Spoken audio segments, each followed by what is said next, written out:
on Twitter at Kotecki because that's a thing that we do now. I've been at Discover now for 7 years, 2 years on their DevOps chef teams. Not as angry as this guy next to me, but I'm slowly working on it. These presentations might help. I'm Rommel. I've been working in DevOps, obviously. I've been doing computer stuff for way too long, and I'm angry all the time unless I'm drinking beer. So there we go. A little bit of why we're here. It's a good question. We've got one of those mean managers who bullied us into this, and we found this footage of her actually telling us that we had to do this. But really though, we're here to showcase some of the challenges that we encountered with self-service and hopefully help people learn from their mistakes a little bit. How we empowered our users, but also made the auditors moderately happy because it seems like it's impossible to fully make them happy. Chef has provided us with the velocity to push through a lot of the obstacles that we wanted to, but we've ran into a few different issues along the way, so hopefully we can shed a little light on this. But we're also really close to this. All right, so how did we get here? We came from old legacy stuff where machines were being kick-started and it would be done in 15, 20 minutes and 10 to 11 different teams would go and work on it. 20 different service center now tickets later and 44 days. So now we're able to go and have one person go onto a machine, go into a catalog, they click whatever they want for their server, they order it. All the steps that they were required before have been automated. 15 minutes, their server, you can log into it and use it.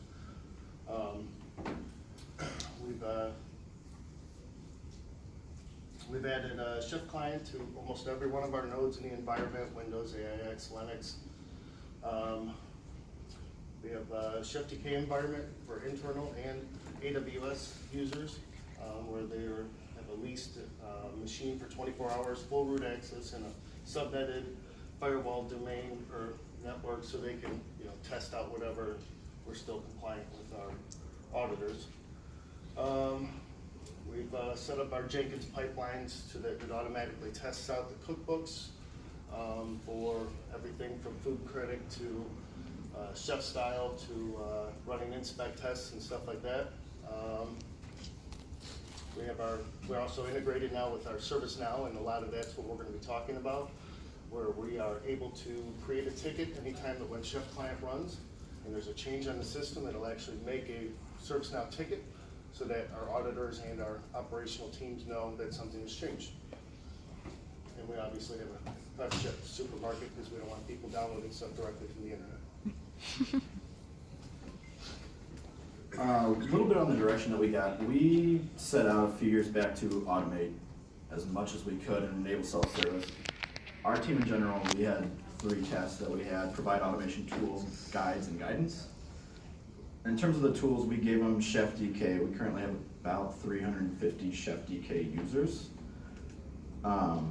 Jenkins pipelines to check their code to make sure that there's good code hygiene. And then source code management, we use GitHub Enterprise. And then we enabled Chef Client runs every 10 to 30 minutes depending on the environment. That way no one was logging into these VMs. They would upload their cookbooks, Jenkins would take it over, upload it to Chef Server, and in 10 to 30, depending on the environment, it would execute their new cookbook. In terms of the guide, we enforce test-driven development. We require that teams write their tests before they write their cookbooks, and we check to make sure that they enforce enough of their resources on that. This not only enforces code hygiene, but it also ensures that they're writing their cookbooks well and moving things the way they should. And then we have protected source code on the master branch, which requires a team member of theirs to look over the code and approve it before it gets uploaded. That way, at least 2 sets of eyes are on it, and we know that it's good from that standpoint. In terms of the guidance, we are the center of excellence at Discover. We provide chef office hours 2 to 3 times a week. We answer any questions that people might have. If it's cookbook help, if it's pipeline help, we help them out with that. We host a smart bar. We try to do it once a quarter, where we'll sit at lunch and any team can come to us and talk about what issues they're facing there outside of office hours. And then we have Slacklight support channels where anyone can post questions, and we're monitoring it most hours of the day and answering questions on all that. So everything was great until the shit hit the fan. So we were asked by our security team to upload some new software to every machine. And this new software went and made a couple machines slow down to the point where they were crawling, and they were kind of important machines. So we, there was a lot of meetings going on and triage going on, trying to figure out who did this, how, when, and it came down to that we went and put it in for security, and nobody knew, and our operations team was upset.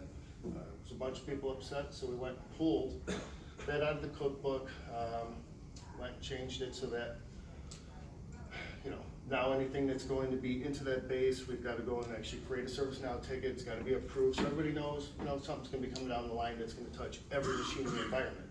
But now we also said, how can we prevent this in the future? And like I said before, this is where we went into the ServiceNow. We made a ServiceNow handler, and if something changes from a cookbook run, creates a ServiceNow change, gets so that we have tracks of it. We can see what was changed, when, what date, and this allows, well, we'll see further, but it allows the auditors, the operational teams, whoever, to be able to check and see when, what, and how something changed. Being a credit card company, we are in a very heavily regulated industry. We face audit and compliance regulations every day, whether it's internal, PCI, SOX, we're looking at it all. We also have the operations team that want to know what changed, when it changed, who changed it, how can we change it back if it really is causing issues. We then have service and security and risk, which we're dealing with PAN data, which is personal and account data, so we need to protect that as well as we can. And while we're automating these teams to really push forward with their velocity and do things as fast as we can, we also want to make sure that we're making our auditors happy and still complying to all the audits that we face every day. So the solution was to automate our governance, and empowering the users. So with this, we wrote the custom gem. Like I said, it goes in whenever there's a cookbook change, it'll actually create the change, put down what server it was, etc. And there's a CI so we can know when, how, who. We also log out to our elk stack, so that way if anybody doesn't want to look into ServiceNow, because some people don't, they can look in there. We're also using the Chef Compliance, the Automate portion of it, or sorry, compliance part of Automate.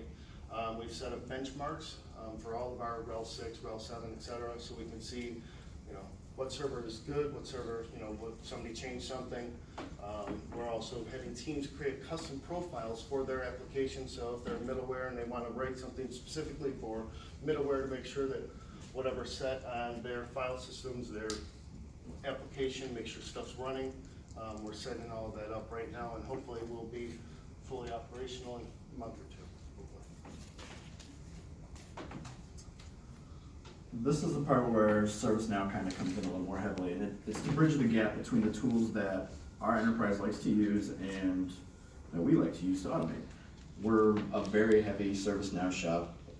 Our first level support, our operations teams all run out of ServiceNow. The auditors, however, or the operations guys want formatted logs on the server that they can read a little easier than standard out. Remove some of the noise a little bit. In this gem, we have a blacklist which will exclude resources for shitty cookbooks, nonetheless. What it boils down to. It brings some light to those cookbooks, and we can work with those teams to correct them during office hours or during our smart bar. The API portion then opens a standard change ticket if the chef client run is successful, and it's also doing some log management where it's keeping files less than 10 days old, and then it'll clear them off, because if you can't figure out there's an issue in 10 days, it's probably not that important. here's an example of the output that we're actually logging. We sat down with auditors and they wanted something that was easy for non-technical people to read. This would allow them to see the cookbook, the recipe, what action is actually running, the type of resource and the resource name, relatively easy without them having an understanding for chef or really what's kind of going on with it. And we'll kind of step you through the gem here.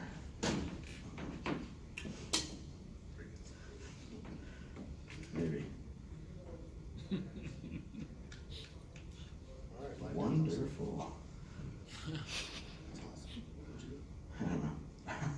Well, all right, guess we're not going to step you through that code. I did, however, want to break out into a few parts and show you anyways. This is... Slideshow. Come on. This is an example of how we're blacklisting certain files, and I'm sure we hacked this from someone online that we found. You can put anything in here, the template, the bash, the Ruby block, the file, it don't matter. And then as it's running through the updated resources, it'll skip it if it's included in there. Like I mentioned earlier, this helps to show us what cookbooks need work, which ones are run well, and this actually arose from when we implemented this in production without the blacklist. I implemented it on a Thursday or Friday, and Monday I get a call from one of our VP of operations going, what the hell happened? I have 5,000 change tickets that have been opened in the last 4 days. Going back and looking through there, we found that some of the resources weren't item potent, which prompted us to rewrite the whole gem to include this blacklist. Like I mentioned earlier, if it's a successful chef client run, it's going to make an API call. We do this using just a JSON hash with Ruby. This allows us to capture what we want. Right now, we're just using a standard service account. We're looking in the future to do a API call to see who changed the cookbook, to include that in the change ticket. So that way we can tell right away who made the change. And then the JSON files removed right after the API call is made. We link each of these to configuration items. This allows level 1 operations team to go into one CI and see what has changed recently. And here we kind of have an example where you can see we've got 2 chef client runs that were ran, looks like 2 weeks apart. And then we can also see that there was patching done on there. This allows them to kind of piece together the puzzles of this whatever issue is going on, and they can figure out the issue, whether it was if it was a chef client run, it could have been patching, it could have been whatever. This allows them to at least see that chef client did actually change a few things on the date. So with leveraging the tools to automate the systems, we've achieved a higher velocity, and we're able to go and check and see, or try to see and try to be compliant within our standards with our own internal audit team, and then also with our auditors. While the blacklist is, might not be necessary with shitty applications or shitty cookbooks, you're going to need it. What else? So we've also had some teams that are fighting automation, and as they were saying this morning, you've got to remove those blockers out of the way because they're the slowest part of the stack, and try to get stuff moving. I'd really like to see if we can get into the code. Josh, see if we can get in the code real quick. Wow. This one on that machine. Mm-hmm.